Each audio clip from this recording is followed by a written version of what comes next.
I started looking in the brain because I was interested in emotion, and I was convinced there must be something in there that could give us a handle on emotion. Psychologist Brian Knudsen wants to know how emotions affect one of the oldest parts of our brain that evolved so long ago we share it with many creatures, even lizards.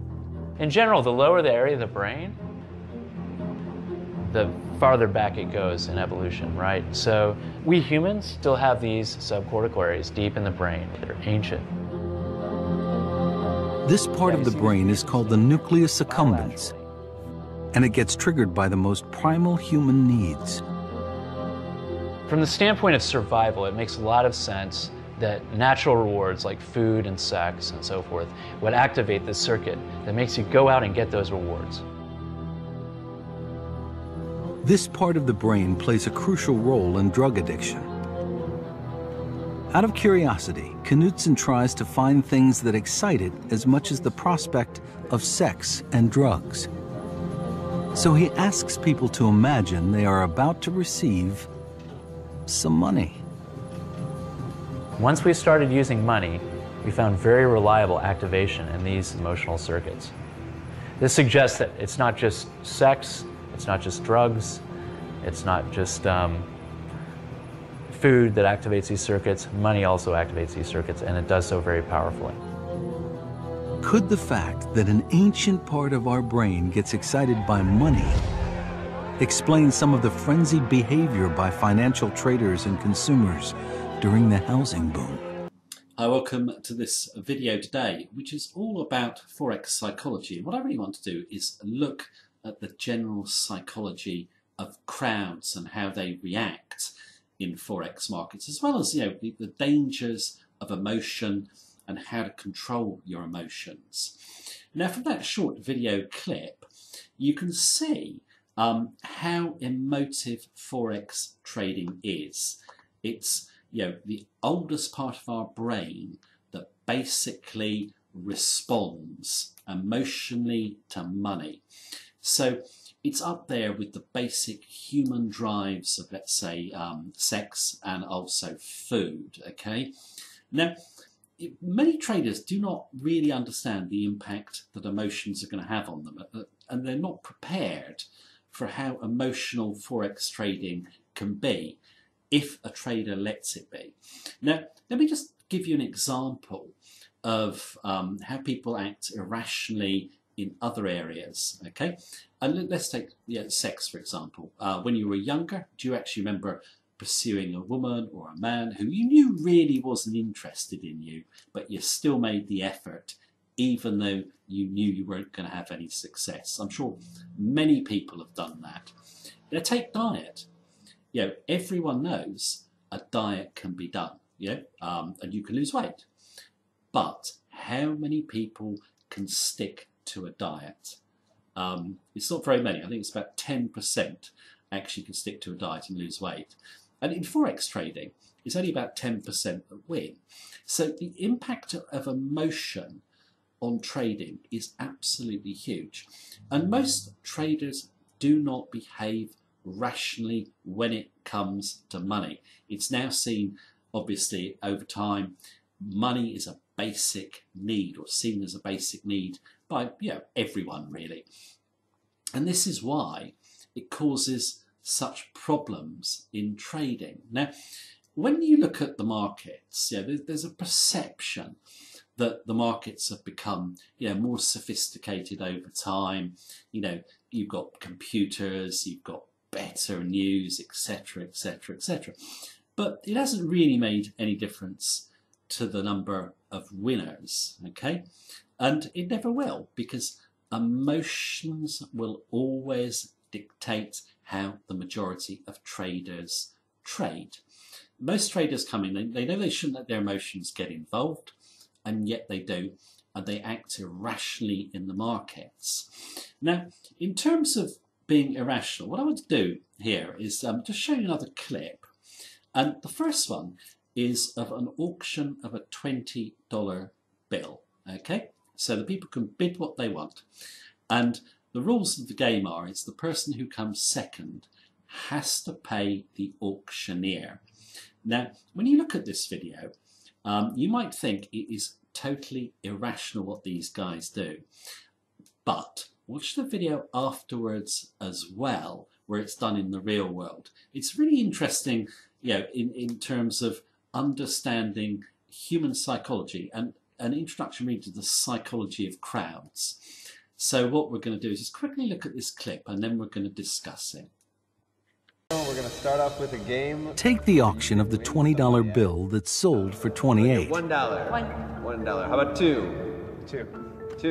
In the rational model, a person should never pay $28 for a $20 bill. 5 in the back. How about 6? 6. Paying more than something is worth cannot be in anyone's best financial interest. 9. Do I get 9? The auction is a key experiment for behavioral economists. 12. It's designed to be a trap, and it's a trap that if you don't think more than a couple steps ahead, you fall into. 11. 12. It's the emotional desire to win that drives bids up, 14. 15. Do I hear 20? and the fear of being the loser that drives them even higher. 23. 24. 25. And now it's a game of chicken. 27. 27 going once. 28. $20 sold for $28 to this gentleman. And you owe me $27 as well. So I will Nobody will want to play that game twice. The auction may seem far removed from everyday life, but do people outside of the classroom behave just as irrationally? We asked shoppers in a Chicago mall if they would prefer $100 in a year's time or $102 in a year and a day. I'll take the $102 in a year and 1 day. $102. Year plus a day. And then I can wait that extra day for the $102. Yeah, it really won't make me a difference. I would do the 102 a year and a day from today. They all made the rational decision What's 1 day after a whole year of waiting? and chose the larger amount. Then they were asked if they would prefer $100 today or $102 tomorrow. The larger amount is still the rational choice. So what did they say? Oh, I'll take the $100 right now. I would take $100 today. I would prefer the $100 today. Today. I'm taking $100 today. The desire for a quick reward $100 today. trumps their rational self-interest. There's something called present bias, that if we have the option of something right now, it's very tempting to go for it. I will come back after those 2 short clips. The first clip showing people paying over the odds for a $20 bill. And while it might seem extraordinary to many people, if you look at the Forex markets, paying over the odds basically happens all the time. Prices get pushed too far from fair value. The news says the price is going to continue forever. People just want to get in and get a bit of the action, get a bit of the profit, and they don't understand true value. Their emotions are involved, greed, it blinds them to reality, and at the important market tops, speculators are always caught heavily long, and they're heavily short at market bottoms, those important turning points. In that second clip, you can see actually how important money is to people in terms of greed. Okay, when it's a long way away, rational thinking is there. When it's very, very close, they want it now. This happens in the Forex markets with traders as well. As soon as they open an account, they want to trade. They will hunt out opportunities to trade. Adrenaline is running. Emotions are to the fore. They're greedy. They want money now. And you'll see it all the time with traders. They overtrade, they take low odds trades, and they lose. If you want to win in the Forex markets, you've got to understand when prices have spiked too far and learn how to take advantage of that, and we'll look at that in a moment. And also, one of the best bits of advice a trader can take from anyone is be patient. Don't just look to trade any setup. Wait for the very best setups, the highest odds to come around with your trading strategy. And just make sure you trade less.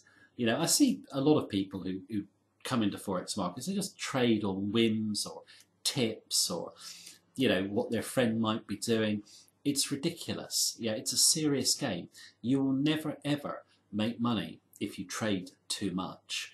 And you know, it's one of those things. You can tell traders not to trade too much, but they will continually hunt out what they consider are opportunities. But if they thought about it rationally, the odds would not be in their favour. Now, I've just basically just gone through how irrational, you know, traders are when it comes to money, and now I want to go on to looking at crowd psychology. Now, crowds in Forex markets become a very powerful force, but they're a very destructive force.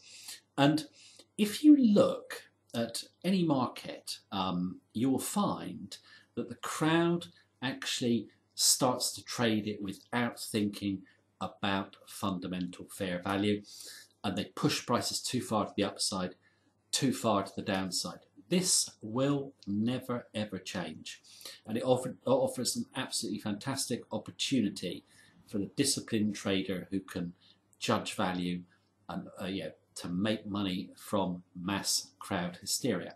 Now, what I want to do is just to illustrate how a crowd loses its senses, and they all want to be in on the action together. We're obviously a herd animal, so we feel safe in groups. I want to give you the classic example of a bubble. Okay, now this bubble took place in 16th century Holland, and it's all about speculation in tulips. And you might watch this and you might think, no, we're more sophisticated than that today. But what I'll do is, when this video clip is over, I'll give you an even worse example than speculating in tulips. So let's just take a quick look at this clip, and then we'll look at the psychology of crowds and how to make money from them. The first financial bubble involves something highly unlikely. In the 1630s in the Netherlands, people were buying and selling tulip bulbs. Complete mass insanity in Holland for a couple of years there, where hundreds of people, artisans, would leave their workshops and set up business as florists, they call themselves. Even for the most part, what they really were tulip bulb traders. And it was a real financial market. The price of tulips in Holland rose to such a level that the value of one tulip bulb would sometimes be the same as that of an entire house. Over a 3-year period, the price of tulip bulbs rose and then began to soar. By some accounts, almost half the money in the Dutch economy was caught up in trades involving tulips. To a lot of historians, this is really the first example of a financial bubble, even though it was basically tulips. People were buying them not primarily because they liked tulips, but they were buying them because they thought that the price was going up and they could resell them to someone else at a higher price. On February 5th, 1637, the most expensive bulb in Holland failed to sell, and tulip investors panicked. Then it burst, because prices start falling, and then they're falling more, and then you start thinking, you know, I remembered, I doubted that tulips could possibly be worth so much. Maybe I better get out fast. And then everyone starts dumping, and then it just drops. As the prices plunged, leading citizens found themselves bankrupt.